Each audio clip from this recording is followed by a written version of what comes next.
Hello folks, it's Kikoskia here, and welcome back to Let's Play Pillars of Eternity. And when last we left off, we've begun to explore the DLC, the White March, and have arrived in Stalwart Village, where things aren't going very well.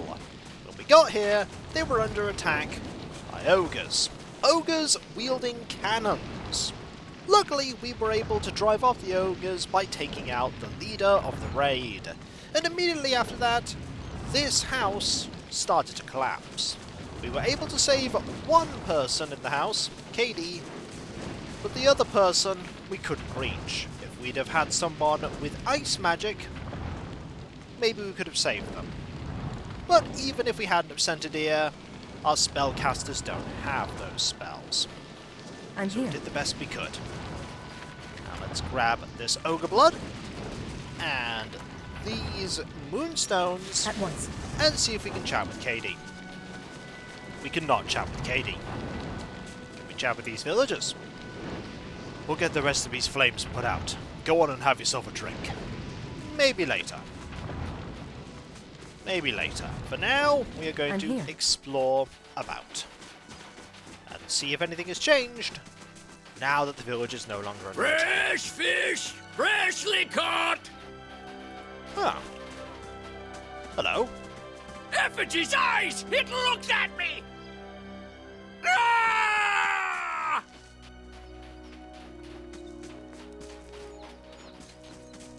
It looked at you? The I'm here. fish? I have several Certainly. questions. I'm going to look at the fish. A dozen pair of globular eyes stare up piteously from the discarded heads of the day's catch, awash in a pungent sea of fins and innards. Is there something other than fish in here? Let's sift through the fish scraps. Your hand runs up against something round and fleshy, the size of a melon. It is smooth and scaleless, and parts seem to be covered in hair. A discarded head, perhaps, but not that of a fish. We will poke the head. The head shifts deeper into the barrel's slimy recesses. Alright, I'm going to have to pull the head out. With one hand on either side of the head, you begin to lift it out of the barrel, only to have it leap from your grasp as the head's owner springs over the lip of the barrel in an eruption of fish chunks that rain down over the market stall. Huh. I think we might have found a stowaway. The man who leapt from the barrel stands facing you, nearly naked save for a loincloth, and drizzled in fish viscera. He is covered head to toe in scars, tears and punctures, and the thorny imprints of lashings. Most are faded, like old memories. Despite that, the condition of the man's body is remarkable, the drooping skin at his flanks and elbows the only evidence of his advanced age. His face is placid, but the rest of him appears prepared for anything. You must forgive, Zawa. I was not expecting you. He looks you in the eye at first, but his gaze drifts now and then, settling on strange parts of your face as though distracted by new discoveries. If he is at all flustered, he gives no indication. What were you doing in that barrel? So scratches behind his ear, dismayed. Resting my eyes, I thought. Waiting for the Malkachoa to bring me insight. He shakes his head. It would seem I dozed. Good thing my master was not alive to see it. Zaha blinks, leaning in to get a better look at you. His enlarged pupils seem to crowd out his pale irises.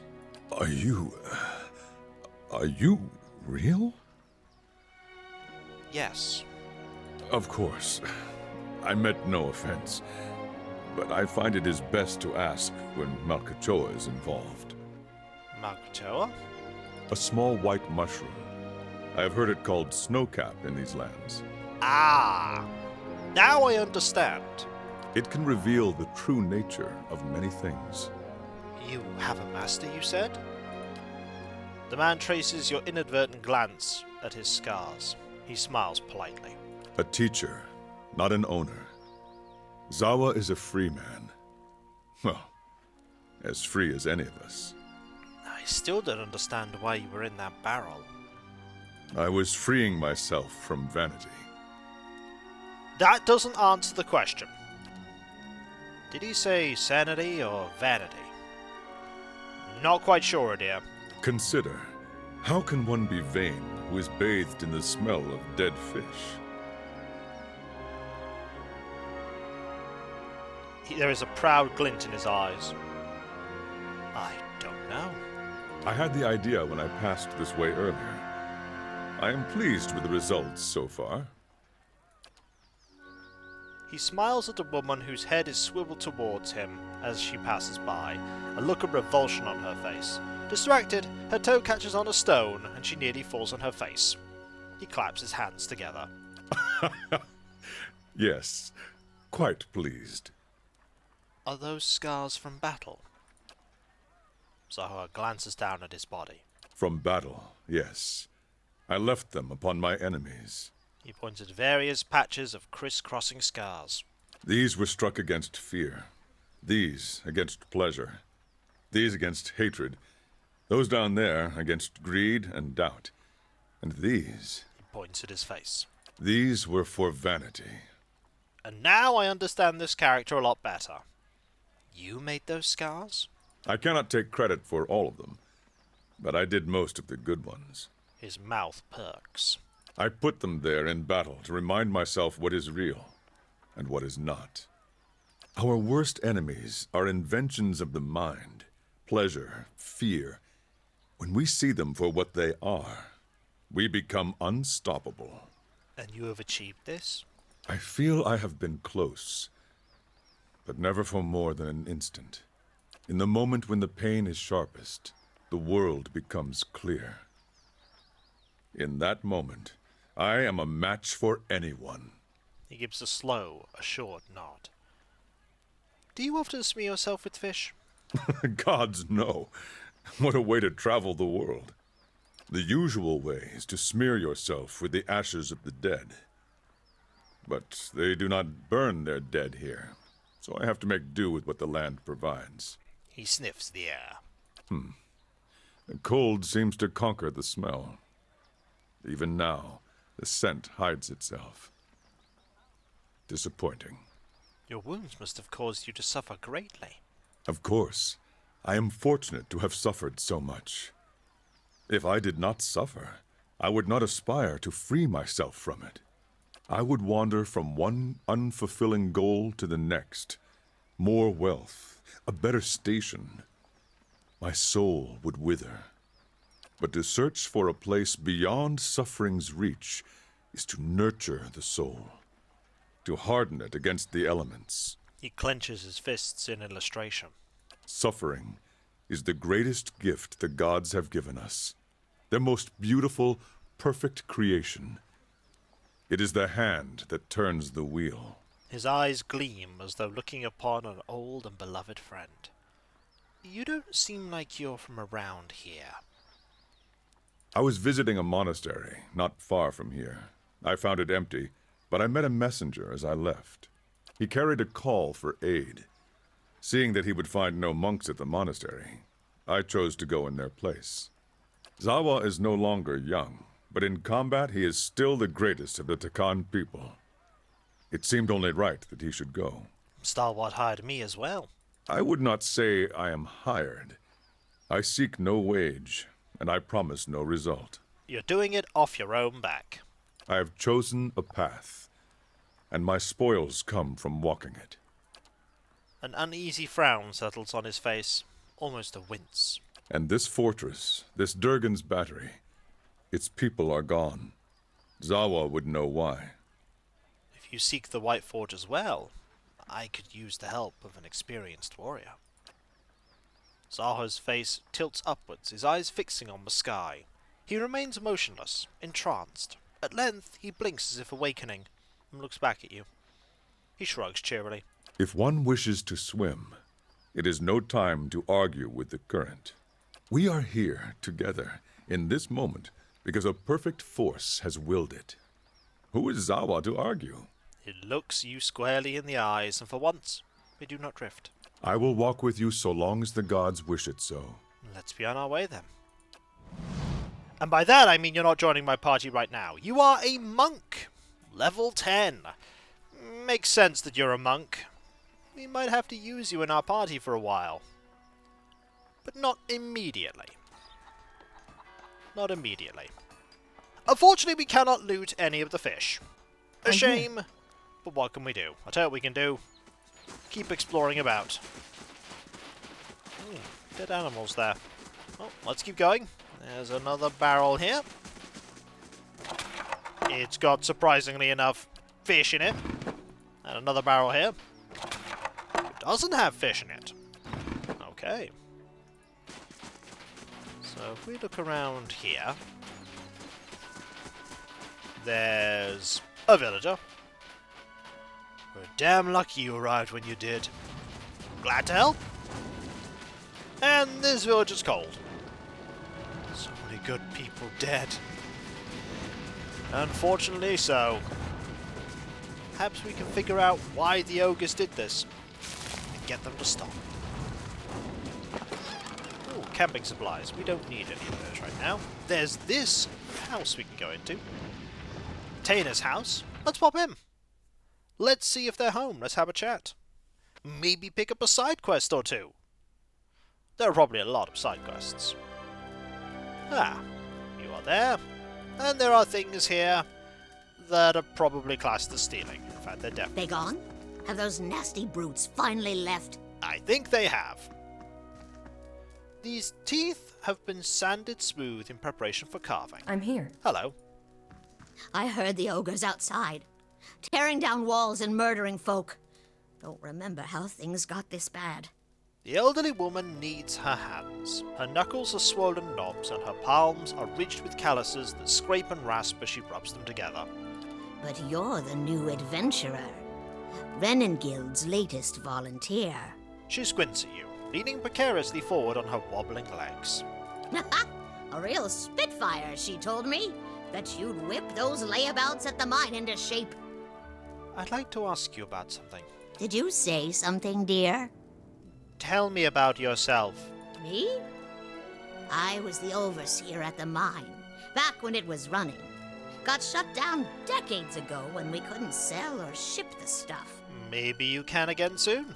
But I still remember plenty about the mining business. And I got as many folk as I can digging out the entrance. She taps her head, a spotted dome under a thinning thatch of hair. Been praying to the salty wench that I don't forget too much afore they finish the job. She winks. Well, that's all then. Got to speak up? My hearing ain't what it was. All right, farewell. I'm here. I get the feeling we'll be back to talk to her another time. But the mine sounds interesting. Can't go there yet. Probably in the second half of the expansion. Or maybe not. We'll find out, but one thing I'm going to do right now is save the game. Saving's important. Is the game not going to let me save? There we go! The game wouldn't let me save when I was partway into loading into this map. Absolutely. Now, though, we can enter this building here. Let's go into here. And here is a villager. A very cold one. You'll have to talk with Renengild. I'm just the messenger. This is Renengild's house. We will go there last. Gonna check Don't this. see the harm. Building's thirsty work. I'm here. Oh? Figured you'd be out of here in a flash after the fighting died down. Most people don't stick around after they figure out the ogres are making regular visits. I would have helped fight them monsters off, you know, if I didn't think I'd just get in the way. And with you there to handle things, everything turned out well enough, didn't it? Don't see why Havrick's still sour at me. What's this about Havrick? Oh, Havrick's the innkeeper over at the Grave's Rest. I may have been hiding in the inn when the fighting started. The raid didn't improve his disposition any. I doubt it. Did you know he has a whole case of Fenland liquor in there? I keep offering to buy it off him, but he says he's saving it up for when the battery's open again. Makes sense. As if we're gonna last that long. Anyhow, he said he'd thrash me up and down the mountain if I didn't leave him be. Seems reasonable to want to save it for a special occasion.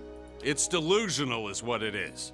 Point of fact, what with you dealing with ogres and everything, maybe you'd, be willing to help me out. Oh, bravo. Subtle indeed.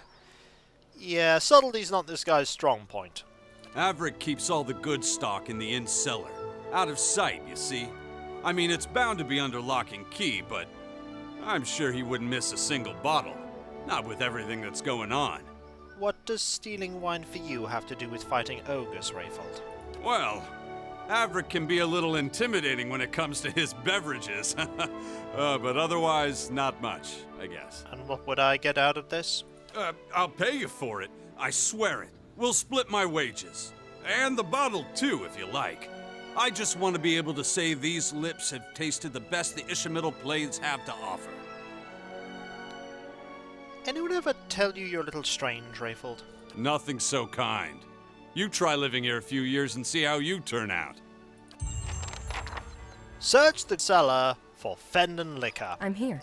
No, I think we're going to instead be going into here and telling the innkeeper that this guy wants me to steal that alcohol. Yeah, I'm not going to steal this guy's booze. This is a pretty big place.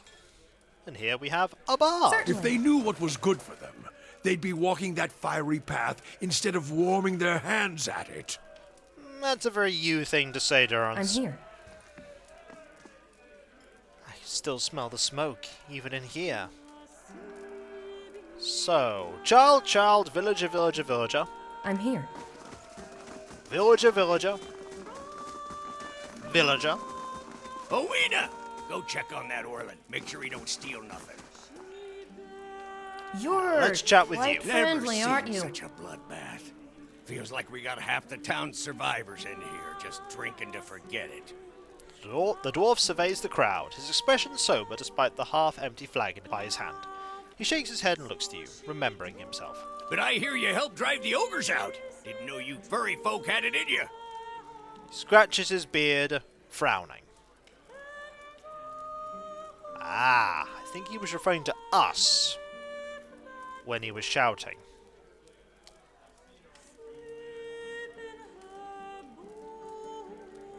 Anyway...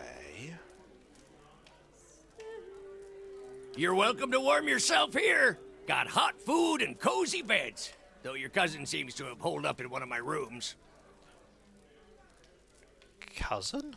Nope, I was wrong. He's talking about a different Orlum. Another Orlum? I don't have a cousin here. That's a relief. Can't see you having anything in common with a good-for-nothing layabout like that anyways. He nods his approval at you. Showed up a few days ago, sticks his nose out of the back room just long enough to empty his chamber pot. He squints toward the hall as if daring the Orlum to show himself.